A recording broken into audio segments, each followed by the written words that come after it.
Thank you. 1, 2, 3, 4. 1, 2.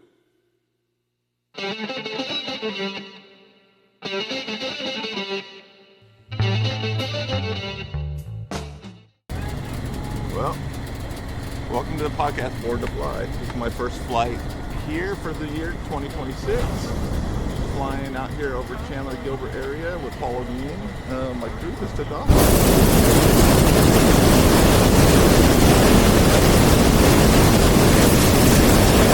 I decided let's kick off this year with a new podcast called Born to Fly. It's about me, my story. I'm going to have some new people that fly with me and experience the ride along beside me. Those that don't know, my name is Michael Glen. I'm the world's first paraplegic hot air balloon pilot. Turn off the radio here.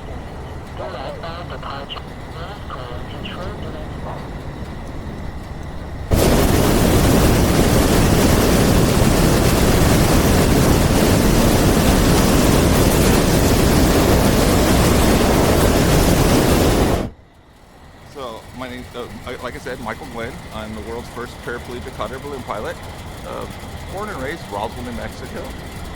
Been around balloons my whole life. My dad started flying balloons and getting involved in ballooning in 1973. I was born in 1975. Went for my very first balloon ride at 2 weeks old. Was our family activity that we did quite a bit growing up. And then as I got older, as teenagers do, chose to sleep in a lot more. And then unfortunately was involved in a single car rollover at 21 years old that left me paralyzed from the waist down. From that, I decided I really wanted to pursue getting my pilot license in a hot air balloon, which made, I applied for my license. So my car accident was in 1996. It was a single car rollover. I wasn't wearing my seatbelt, got ejected from the car, doing about 55 miles per hour, leaving me paralyzed from the waist down. Like I said, once I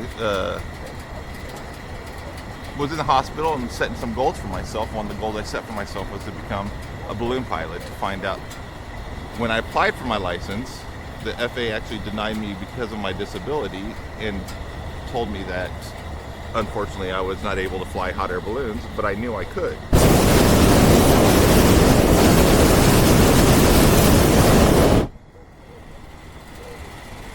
But fortunately, when they denied me because of the disability, it was a good time because I needed to focus on me becoming used to being in a wheelchair and living my life as somebody in a wheelchair. As you can imagine, a 21-year-old, pretty active, all of a sudden being confined to a wheelchair, that's quite a bit shock in life, and I had to get used to that. It took about 10 years time, and I got my license in 2006 through the support of balloonists, friends, family, even the some FAA personnel.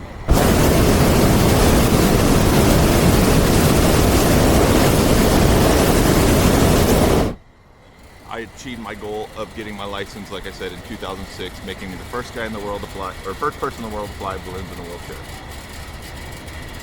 Through that, I've realized that I could inspire some people and try to show them that you can still do things no matter what happens in your life.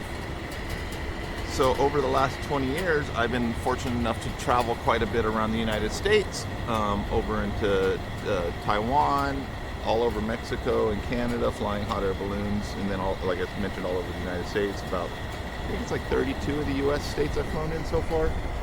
And I just continue to do this passion that I love.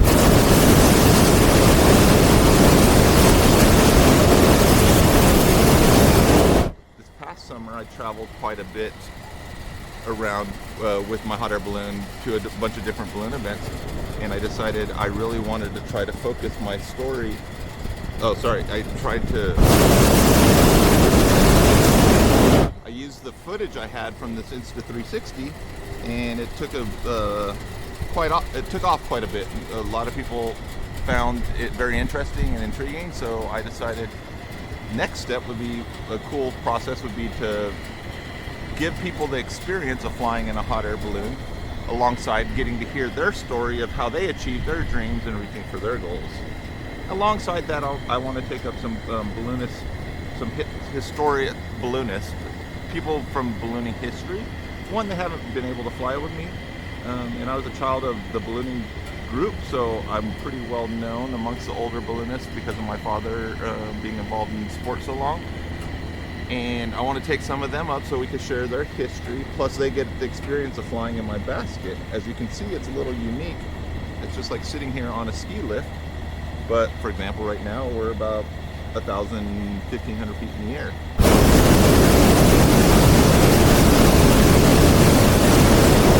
I get asked quite a bit what the difference is between me flying my balloon versus someone else flying their balloon. And the biggest difference I have is I just fly it sitting down. I rely on the crew quite a bit to help me with the packing up, and that, luckily, I have a lot of friends that really enjoy coming out and being around the balloon, as you saw this morning when I took off. There's about 10 of us that came out this morning just for a Saturday morning, first flight of the year. Absolutely beautiful this morning. Ballooning's always been a passion of ours, our families.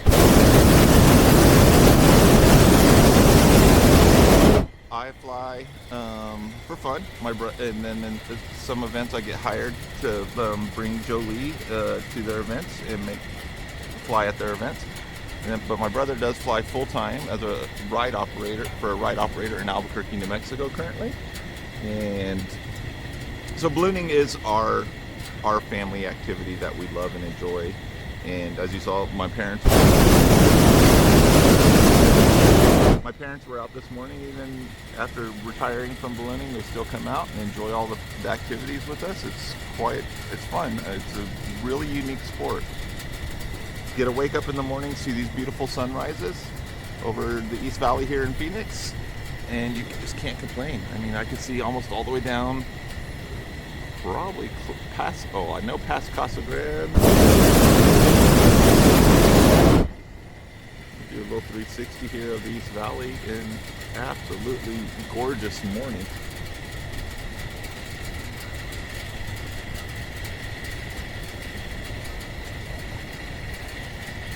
But I hope you follow along, like, share, all those fun things. Never thought this would be me talking about doing that kind of stuff for social media, but here I am, and hopefully you enjoyed the story, and maybe I can inspire you to get out and follow your dreams and passions. That's the biggest goal I have with this, is show people that you can still do things no matter what.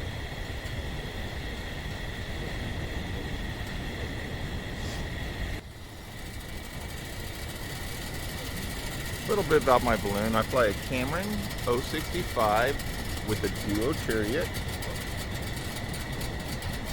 Duo Chariot is the basket that I fly this underneath currently. It works perfect for me because obviously I got to fly sitting down with a lack of use of my legs, being paralyzed from the waist down.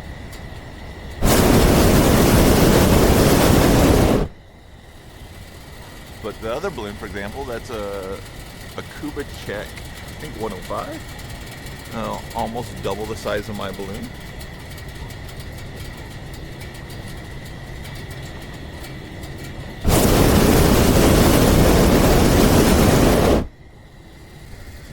So ballooning is very unique. We have no steering wheel, obviously, to take us where we want. We use the wind currents. Right now, coming up here about 2,000 feet, it looks like there's a little wind to the south, getting us away from the airport pattern. But all we use is the heat to go up, and then we let it cool off, or use the vent there in the top of the balloon to open it up and let the air out to cool off, to have the balloon drop to a desired altitude. But we use the winds about every 100 feet or so. The winds make slight variations in direction, and we use those winds to steer us where we want to go.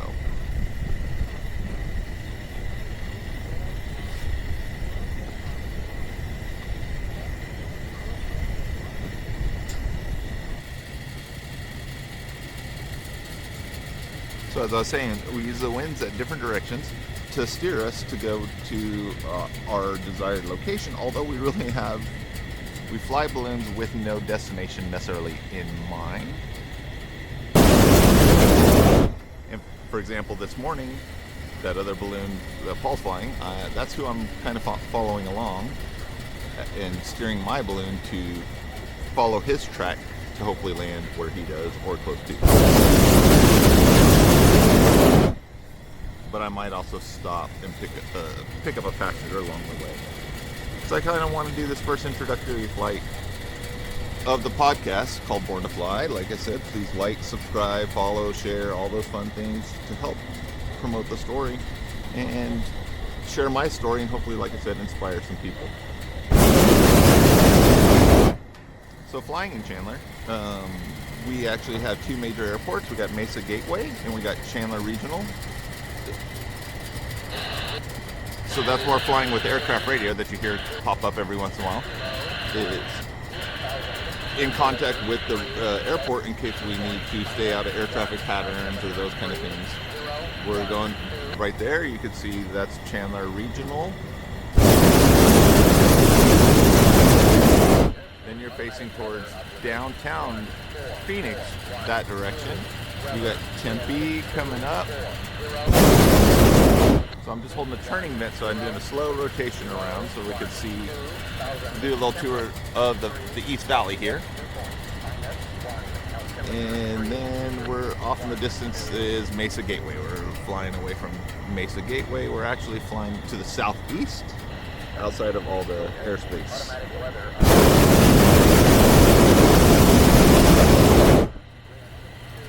And then this is back to looking to the south.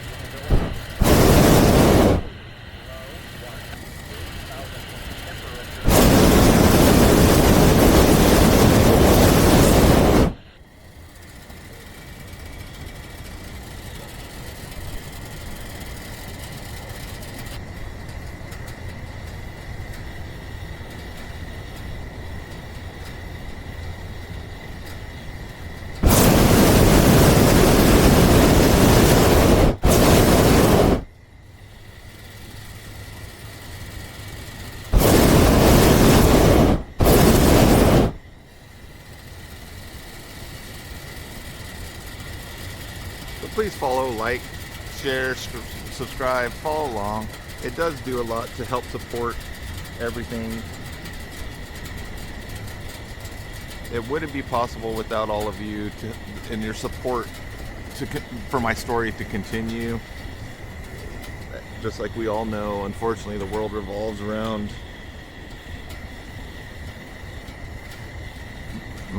in the social media revolves around the likes and shares. So please do. I appreciate all the support of all the years that you guys have done. I have many interesting things coming up. Just trying to kind of grow and, as I said, share my story of all the things I've been fortunate enough to do, and hopefully, like I said, inspire somebody, show them that you can achieve your dreams, you can reach for your goals and do that. But just because you say you want to doesn't make it happen. You have to do everything in your power to make it happen. Too many of us are told no for everything that we do when more of us, like myself, are out there trying to spread the message of yes, you can do it.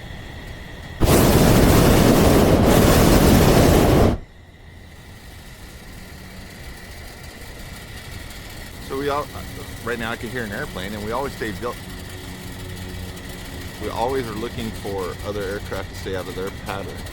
I mean, we are big, slow-moving objects, so we do trust and rely on the fact that they're going to do everything they can to avoid us, just like we are going to do everything we can to avoid their flight patterns.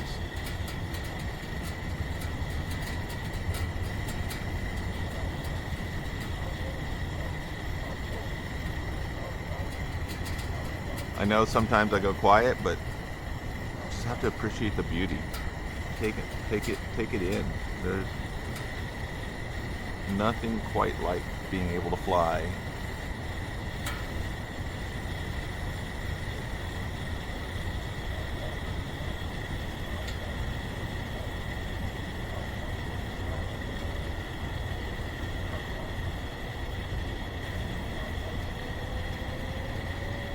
So what I'm doing now is I'm actually kind of looking for landing potential spots.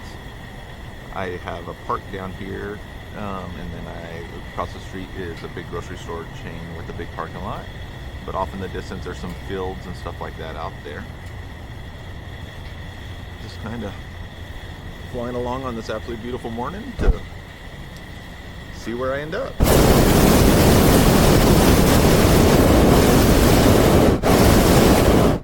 For some people, this is quite intimidating, flying over populated city areas like this. As you can see from my view, I mean, besides the school, they're here to the little bit to the south that unfortunately the winds aren't going. It's, you know, it's quite residential.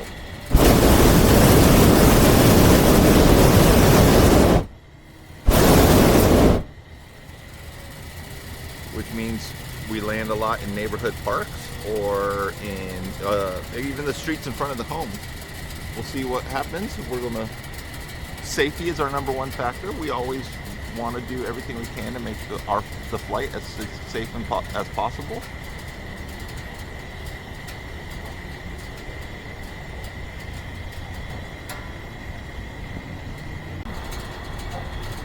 Looks like winds are predominantly taking us to the southeast.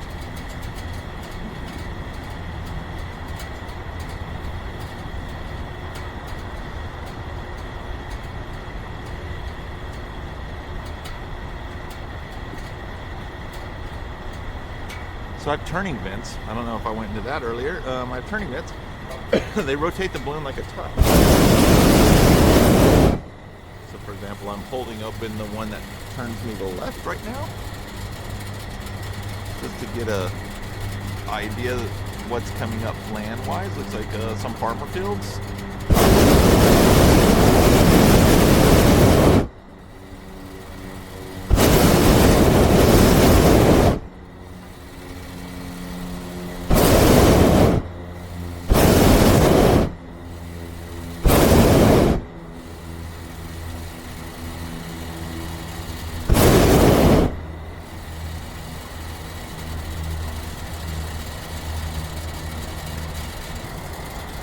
One of the fun things about ballooning is you get to see flying in general is you get to see things.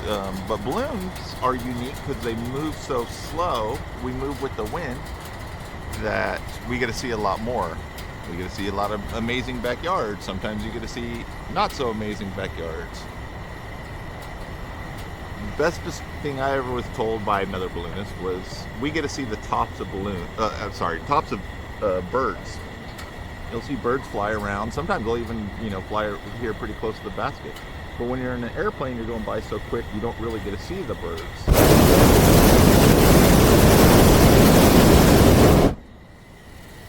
So because we're moving slow with the speed of the wind, we're pretty much, in general, going at a little more than walking pace, sometimes more. For example, this morning I think we're moving about 4 or 5 miles per hour, which is ideal. Enough wind to get us somewhere, but slow enough that it's going to be hopefully an absolutely beautiful landing. And I don't know how many more times I can say absolutely.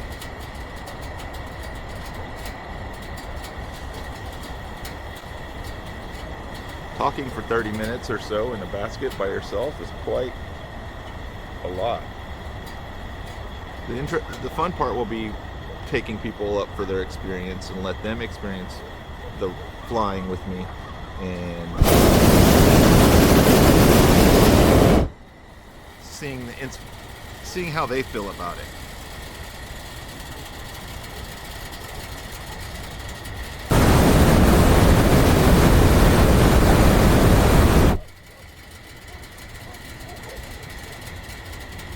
So I got 2 burners, the main blast valve, which is quite a little bit louder, and then I have called a glow valve or a cattle valve.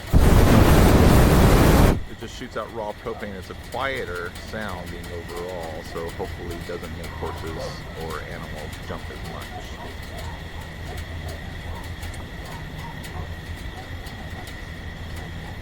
Now it might be a little too far right. Wind changed on me.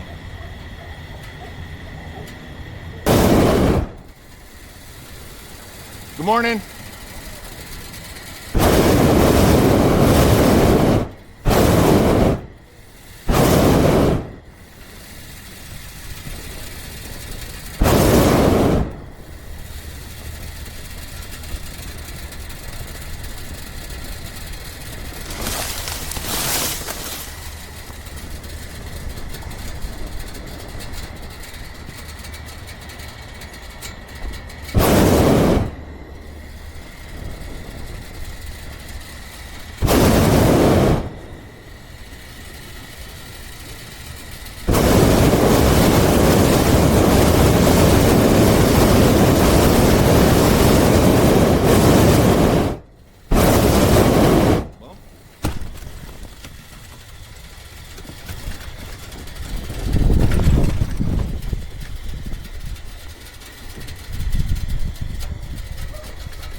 down.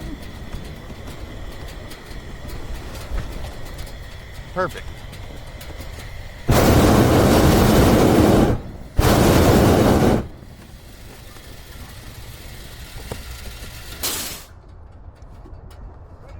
Yep, whenever you are.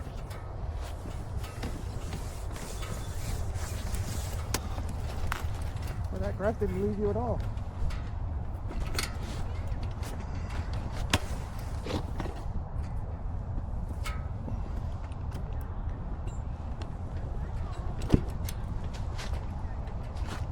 Towards the end, I was moving a lot faster than I wanted to. I was like, whoa, where'd this speed come from?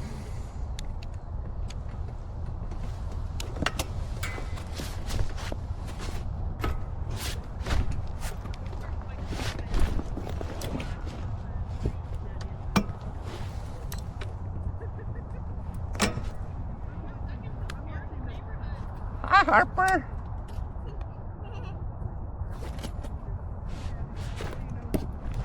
Was that fun?